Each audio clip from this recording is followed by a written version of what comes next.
Welcome to Real English Podcast. I'm Brendy. And I'm Annie. If you enjoy learning real-life English, please take a moment to like, subscribe, and share the Real English Podcast with your friends.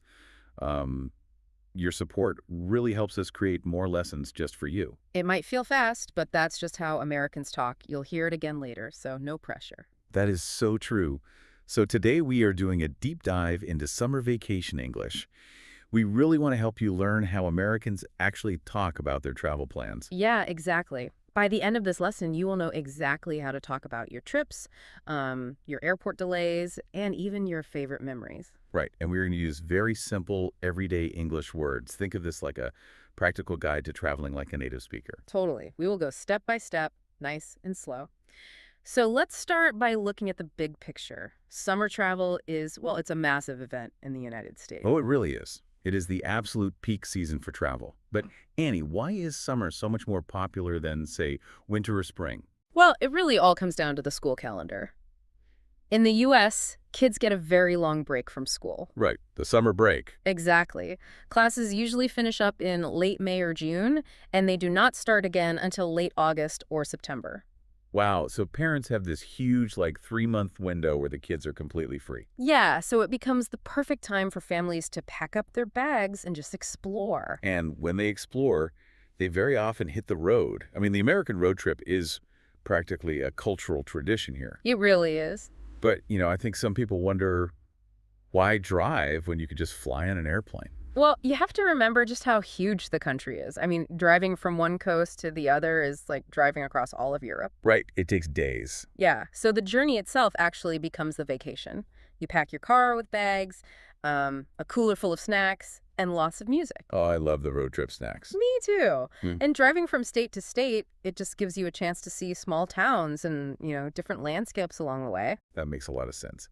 And speaking of landscapes, another huge part of American summer travel is going to the national parks. Oh, absolutely. Places like Yellowstone or the Grand Canyon, they are top summer destinations. Why are those parks so popular in the summer? Well, Americans just love to spend time outdoors. After being inside for work and school all year long, people really want to go hiking, build campfires, and just breathe some fresh air. That sounds so relaxing. So, if you are planning a trip right now, you really have to think about your own personal travel style. Right, there are so many options to compare. Let's compare a road trip versus flying. What is the real difference for a traveler? I think a road trip gives you a lot of freedom. You can stop the car whenever you want to take a picture or, grab a burger. Yeah, and you can pack as many heavy bags as you want without paying extra. Exactly. But it takes a long time. Flying gets you there so much faster. However, you do give up that freedom. Right, you have to follow strict airline rules and deal with stressful airports. Yeah. And what about the actual destination, like a beach vacation versus a mountain vacation? Oh, that is a good comparison. I think a beach vacation is usually about doing nothing. Doing absolutely nothing, just totally relaxing. Right, you sit in the hot sun, you listen to the ocean waves, and you just rest. But a mountain vacation is much more active. Yeah, you are waking up early, walking on rocky trails, and enjoying that cool air. It just depends on how you want to recharge. Exactly. So let's learn our first real expressions. I will say a question slowly, and then we will pause for you to try it out loud. Ready? You've got this. Are you traveling anywhere this summer? Are you traveling anywhere this summer? Great job. This question is the absolute best way to start a friendly conversation about vacations. Now let's practice a very common answer. Repeat after me. We're taking a road trip. We're taking a road trip. That sounds really natural. Mastering that simple phrase will help you sound just like a native speaker. Okay, so now that we know where we are going, we need a place to sleep. Let's do a quick role play so you can hear how Americans talk about their summer plans. Sounds fun.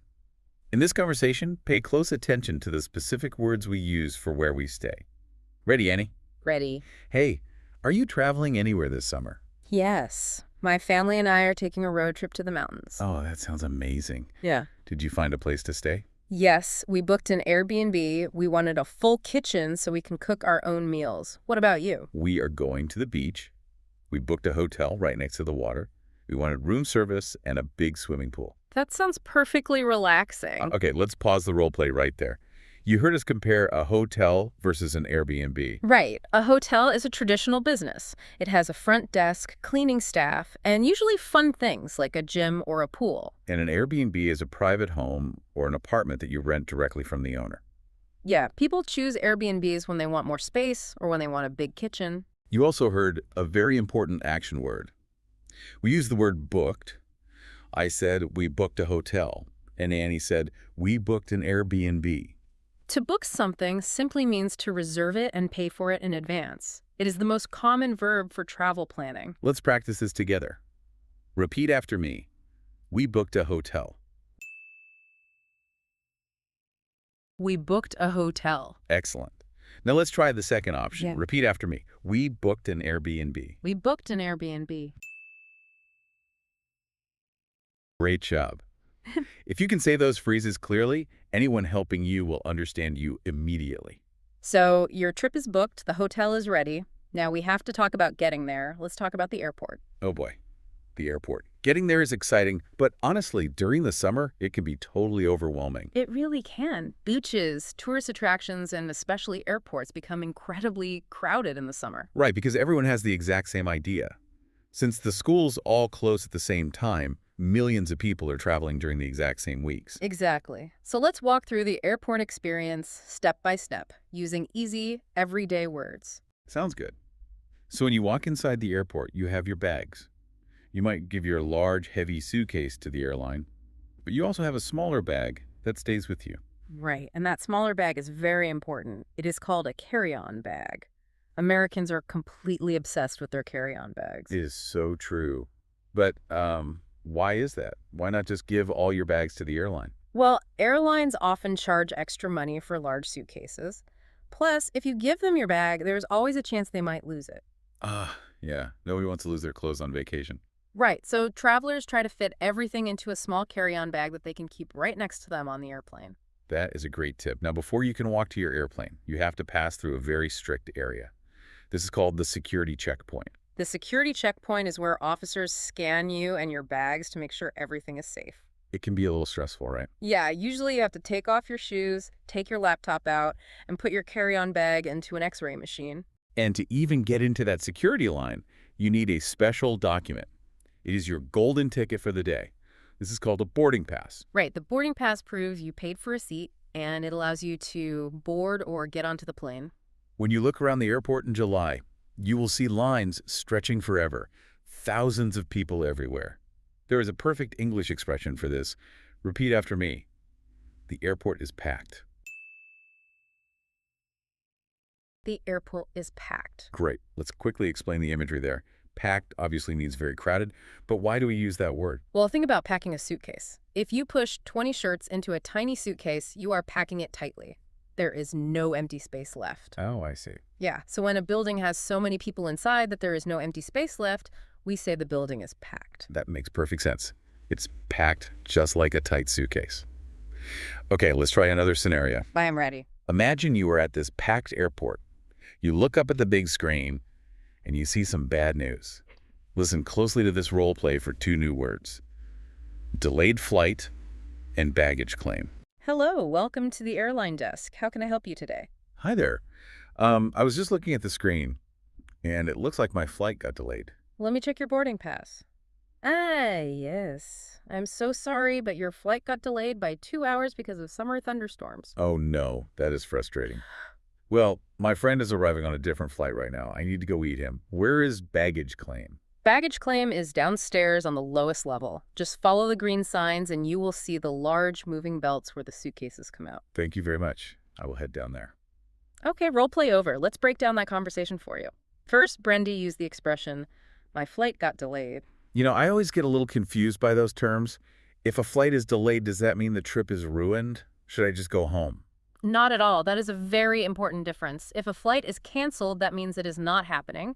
But if it is delayed, it simply means it is running late. Oh. Yeah, the airplane is still going to leave, but you might have to sit in the airport for an extra hour. It is very common in the summer because of rainstorms. Got it.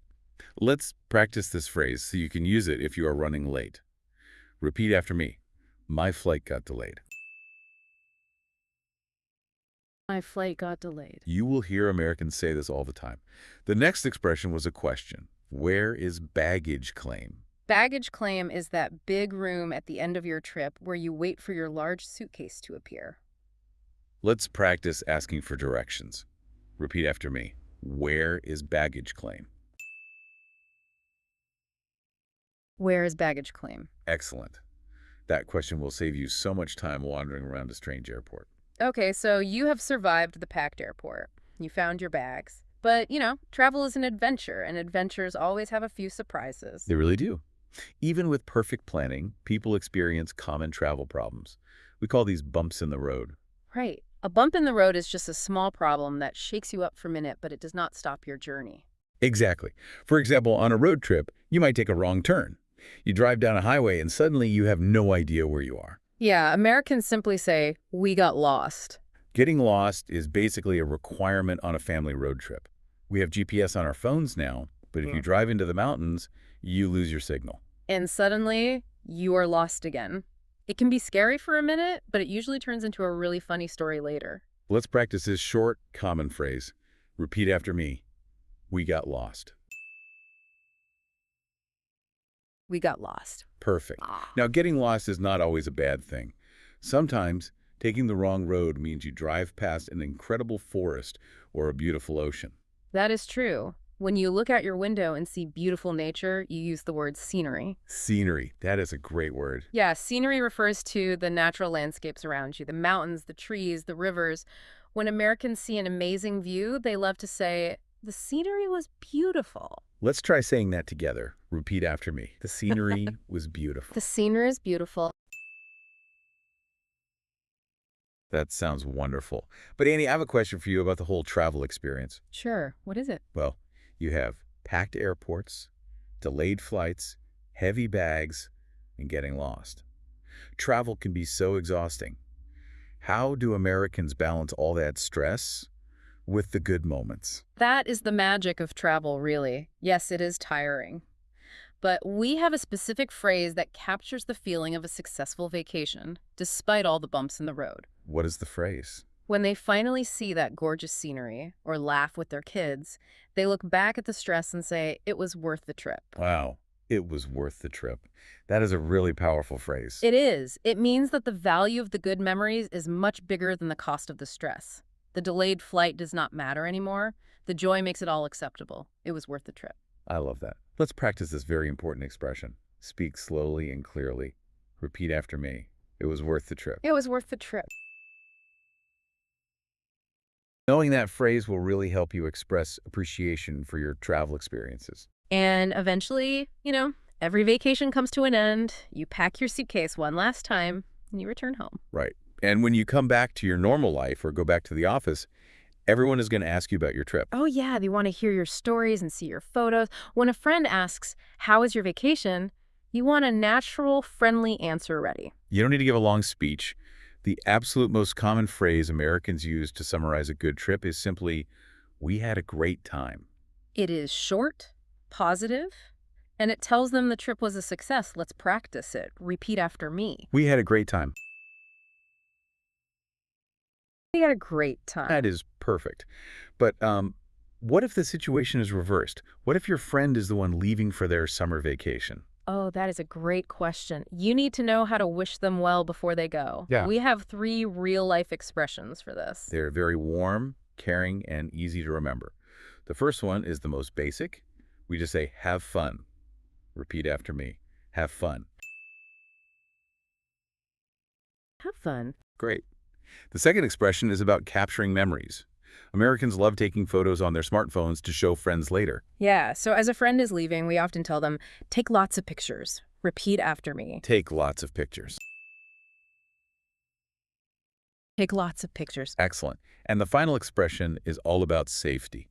We know travel has its bumps in the road, and we want our friends to return home without any danger. So we tell them, "Travel safe." It is a very kind way to say goodbye. Repeat after me. Travel safe.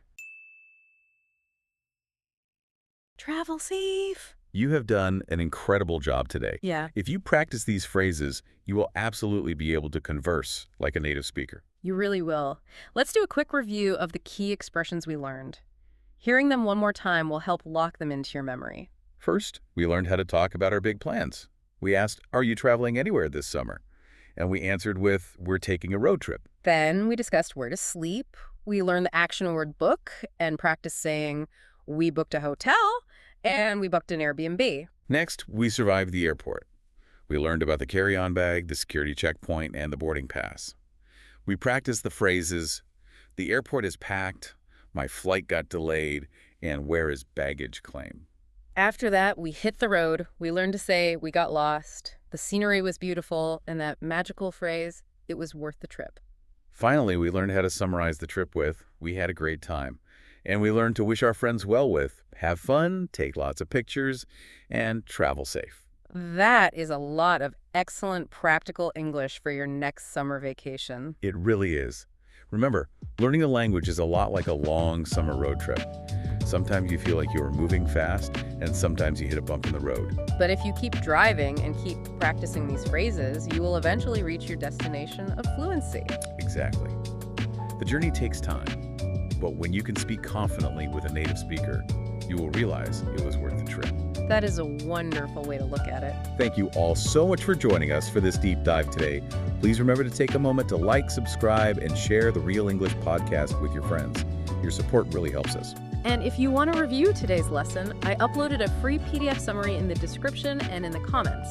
Feel free to download it and study at your own pace.